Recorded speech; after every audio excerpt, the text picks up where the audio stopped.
नमस्कार, defence page में आपका स्वागत है। आज की टॉप हेडलाइंस कुछ इस प्रकार है।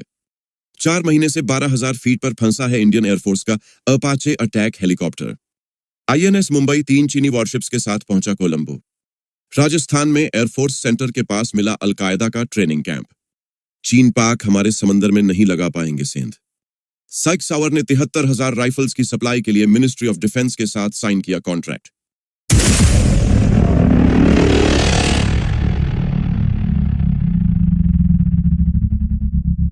Headline number 1। इंडियन एयरफोर्स का AH-64 अपाचे अटैक हेलीकॉप्टर चीन सीमा के पास लद्दाख के ऊंचे पहाड़ों पर 4 महीने से फंसा है। इस साल 4 अप्रैल को high altitude and harsh conditions की वजह से इस हेलीकॉप्टर में कुछ तकनीकी गड़बड़ी हुई थी। इससे इमरजेंसी लैंडिंग करनी पड़ी। दोनों पायलट सुरक्षित निकल आए थे। हेलीकॉप्टर तब से खारदुंग ला पास के पास करीब 12,000 फीट की ऊंचाई पर फंसा है। इस पास की अधिकतम ऊंचाई 18,380 फीट है। बताया जा रहा है कि हेलीकॉप्टर ने पावर जनरेट नहीं हो पा रहा था, जिसकी वजह से इसकी इमरजेंसी लैंडिंग कराई गई थी। इस हेलीकॉप्टर को एयर टैंक कहा जाता है। इस साल अप्रैल के आसपास 2 महीने में पूरी दुनिया में अपाचे हेलीकॉप्टर में गड़बड़ी को लेकर 5 घटनाएं हुई थीं, जिसमें से एक इंडियन एयरफोर्स झेल रही है। 4 दशकों से यह हेलीकॉप्टर कई देशों में ऑपरेशनल है, लेकिन अब तकनीकी गड़बड़ियों से जूझ रहा है। जो हेलीकॉप्टर खारदुंग ला पास पर फंसा है वो सियाचिन ग्लेशियर जा रहा था। ऐसी खबर भी आई थी कि हो सकता है इन्हें रूसी Mi-26 super heavy lift helicopter से उठाया जाए, लेकिन अब इन्हें ग्राउंडेड कर दिया गया है। अमेरिकी चिनूक हैवी लिफ्ट हेलीकॉप्टर से लटकाकर इसे बेस तक पहुंचाया जा सकता है, लेकिन लद्दाख का वातावरण और हिमालय की हार्श जियोग्राफिकल कंडीशंस ये करने की अनुमति नहीं देती, क्योंकि इतनी ऊंचाई पर बेहद ताकतवर विमानों की इंजन और वजन उठाने की क्षमता कमजोर हो जाती है। दूसरा रास्ता यह है कि इस अपाचे हेलीकॉप्टर को जहां वो फंसा है वहीं पर डिसमेंटल किया जाए, यानी वहीं खोलकर उसके पुर्जे नीचे बेस पर हेलीकॉप्टर के जरिए लाए जाएं। इसकी संभावना ज्यादा दिखती है। इसमें समय ज्यादा लगेगा, लेकिन ये ज्यादा सुरक्षित है। इंडियन एयरफोर्स के अपाचे हेलीकॉप्टर के लद्दाख में फंसने से 44 दिन पहले अमेरिका में ऐसी 4 घटनाएं हुई। 12 फरवरी और 23 फरवरी की दोनों घटनाओं में पायलट मारे गए। 24 मार्च और 26 मार्च को इमरजेंसी लैंडिंग हुई। 24 मार्च वाली घटना को वॉशिंगटन में ज्वाइंट बेस लेविस मैककॉर्ड में हुई। इसमें दोनों पायलट गंभीर रूप से जख्मी हो गए। Headline number 2। 26 अगस्त 2024 को श्रीलंका के कोलंबो बंदरगाह पर एक महत्वपूर्ण घटना घटी। भारतीय और चीनी वॉरशिप्स एक साथ बंदरगाह पर पहुंचे, जो इंडियन ओशन क्षेत्र में दोनों देशों के बीच चल रही रणनीतिक प्रतिस्पर्धा को उजागर करता है। इंडियन नेवी का INS मुंबई एक गाइडेड मिसाइल डिस्ट्रॉयर श्रीलंका की अपनी पहली यात्रा पर था। इसके साथ ही 3 चीनी जहाज भी वहां पहुंचे, डिस्ट्रॉयर हेफेई और 2 एम्फिबियस लैंडिंग प्लेटफॉर्म डॉक्स वुजिशान और किलियानशान। यह घटना क्षेत्र में चीन की बढ़ती नेवल उपस्थिति के बारे में चिंताएं पैदा करती है। भारत के लिए यह एक चुनौती है, क्योंकि वह इस क्षेत्र में अपने प्रभाव को बनाए रखना चाहता है। इंडियन नेवी ने चीनी जहाजों पर उनके इंडियन ओशन क्षेत्र में प्रवेश से लेकर डॉकिंग तक बारीकी से नजर रखी। यह पहली बार नहीं है जब ऐसी स्थिति उत्पन्न हुई है। पिछले वर्षों में चीनी जहाजों की श्रीलंका में डॉकिंग ने कूटनीतिक तनाव पैदा किया है। उदाहरण के लिए 2022 में चाइनीज रिसर्च वेसल युआन वांग 5 के आगमन ने भारत और श्रीलंका के बीच गंभीर मतभेद पैदा किए थे। भारत की चिंता है कि चीन इन जहाजों का उपयोग सर्वेलेंस और पॉसिबल मिलिट्री ऑपरेशंस के लिए कर सकता है। इसलिए इंडियन नेवी इंडियन ओशन में चीनी गतिविधियों पर सतर्क दृष्टि रखती है। INS मुंबई में 410 नाविक हैं और इसकी कमान कैप्टन संदीप कुमार के हाथों में है। दूसरी ओर चीनी जहाजों में लगभग 1,500 कर्मी हैं। यह संख्या भारत के लिए चिंता का विषय है। इस घटना से स्पष्ट है कि इंडियन ओशन क्षेत्र में भारत और चीन के बीच प्रभाव की होड़ जारी है। दोनों देश इस रणनीतिक रूप से महत्वपूर्ण क्षेत्र में अपनी स्थिति मजबूत करना चाहते हैं। श्रीलंका जैसे देशों के लिए यह एक चुनौतीपूर्ण स्थिति है, जो इन 2 बड़ी शक्तियों के बीच संतुलन बनाने की कोशिश कर रहे हैं। अंत में यह घटना दर्शाती है कि इंडियन ओशन क्षेत्र ग्लोबल जियोपॉलिटिक्स का एक इंपॉर्टेंट सेंटर बन गया है। भारत और चीन के बीच इस क्षेत्र में जारी प्रतिस्पर्धा आने वाले समय में और भी गहन हो सकती है। Headline number 3। भारत की नेशनल सिक्योरिटी के लिए एक गंभीर खतरे का खुलासा हुआ है।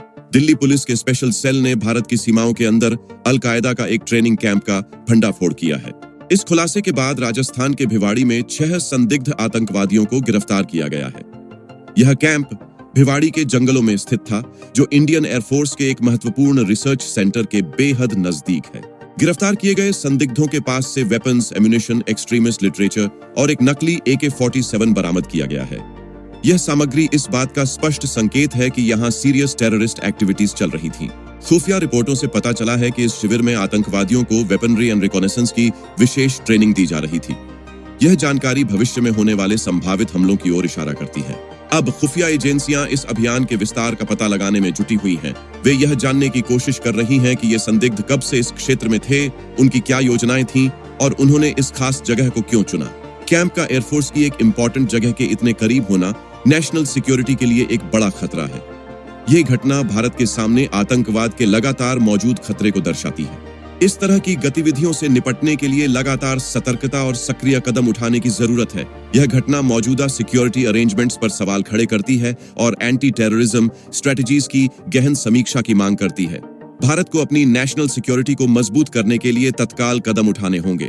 और अगर आप यहाँ तक वीडियो देख चुके हैं तो कृपया इस वीडियो को लाइक और चैनल को सब्सक्राइब जरूर करें। हेडलाइन नंबर 4, भारत की मैरीटाइम सिक्योरिटी में एक बड़ा बदलाव आने वाला है। अमेरिका ने भारत को एंटी सबमरीन वॉरफेयर सोनोबॉयज बेचने का फैसला किया है, जो चीन और पाकिस्तान के लिए एक बड़ा झटका है। सोनोबॉय विशेष प्रकार के डिवाइस हैं जो समुद्र के अंदर और ऊपर चलने वाले शिप्स और सबमरीन्स की स्थिति और गतिविधि की जानकारी देते हैं। यह तकनीक भारत की मैरीटाइम बाउंड्रीज को और अधिक सुरक्षित बनाएगी। अमेरिका और भारत के बीच यह डील लगभग 442 करोड़ रुपए का है।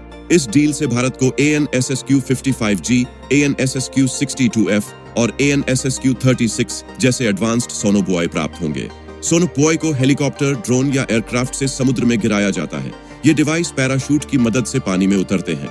इनका एक हिस्सा पानी की सतह पर तैरता है, जबकि दूसरा हिस्सा पानी के अंदर रहता है। ये डिवाइस पानी के अंदर से आने वाली आवाजों को पकड़ते हैं, जैसे सबमरीन के प्रोपेलर की आवाज। फिर ये जानकारी रेडियो सिग्नल के माध्यम से भेजी जाती है, जिससे दुश्मन के शिप या सबमरीन की सटीक स्थिति का पता चलता है। इस टेक्नोलॉजी से इंडियन नेवी की क्षमताएं बढ़ेंगी। जैसे ही कोई अनवांटेड एक्टिविटी का पता चलेगा, भारत अपने हेलीकॉप्टर या ड्रोन से मिसाइल या टॉर्पीडो द्वारा कार्रवाई कर सकेगा। यह टेक्नोलॉजी भारत की मैरीटाइम सिक्योरिटी को मजबूत करेगी और हमारे मरीन एरिया में चीन या पाकिस्तान की किसी भी छिपी हुई गतिविधि को रोकने में मदद करेगी। यह भारत की डिफेंस कैपेबिलिटीज में एक महत्वपूर्ण कदम है। हेडलाइन नंबर 5, SIG सावर ने इंडियन गवर्नमेंट के डिफेंस मिनिस्ट्री के साथ एक महत्वपूर्ण वेपन्स डील की घोषणा की है। यह डील 73,000 अतिरिक्त SIG 716 राइफलों की सप्लाई के लिए है। इस नए कॉन्ट्रैक्ट के साथ इंडियन आर्मी की सेवा में कुल 1,45,400 SIG 716 राइफलें होंगी। यह इंडियन आर्मी के आधुनिकीकरण की दिशा में एक बड़ा कदम है। SIG सावर के अध्यक्ष और CEO रॉन कोहेन ने इस अवसर पर कहा, हमें इंडियन आर्मी के आधुनिकीकरण प्रयास में भागीदार होने पर गर्व है। उन्होंने यह भी कहा कि SIG 716 राइफल दुनिया की दूसरी सबसे बड़ी सेना के साथ डिफेंस मिनिस्ट्री के आधुनिकीकरण लक्ष्यों को प्राप्त करती है। यह दूसरा कॉन्ट्रैक्ट है जो SIG सावर को इंडियन गवर्नमेंट से मिला है। पहला कॉन्ट्रैक्ट 2019 में 72,400 राइफलों के लिए दिया गया था। इस नए कॉन्ट्रैक्ट का कारण है SIG 716 राइफल का उत्कृष्ट प्रदर्शन और सैनिकों द्वारा इसकी व्यापक स्वीकृति। SIG सावर ने बताया कि उन्हें इस राइफल के प्रदर्शन और विश्वसनीयता पर अभूतपूर्व प्रतिक्रिया मिली है। कंपनी ने यह भी कहा कि इस दौरान उन्होंने इंडियन डिफेंस मिनिस्ट्री के साथ अपनी साझेदारी को और मजबूत किया है। SIG 716 एक एडवांस्ड AR प्लेटफॉर्म है जो 7.62 नेटो कैलिबर में बनाई गई है। इसमें 16 इंच की बैरल, M-लॉक हैंडगार्ड और 6 पोजीशन वाला टेलीस्कोपिक स्टॉक है। यह राइफल SIG सावर द्वारा विशेष रूप से इंडियन आर्मी और अमेरिकी कस्टमर्स के लिए डिजाइन की गई है। यह डील न केवल SIG सावर के लिए एक बड़ी उपलब्धि है, बल्कि इंडियन आर्मी के आधुनिकीकरण और क्षमता वृद्धि में भी एक महत्वपूर्ण कदम है। यह भारत की डिफेंस प्रिपेयर्डनेस को मजबूत करने में मदद करेगा और सैनिकों को अत्याधुनिक हथियारों से लैस करेगा। तो हमारे आज के इस एपिसोड के लिए इतना ही। उम्मीद है आपको एपिसोड पसंद आया होगा। पसंद आया हो तो वीडियो को लाइक और चैनल को सब्सक्राइब जरूर करें। जय हिंद।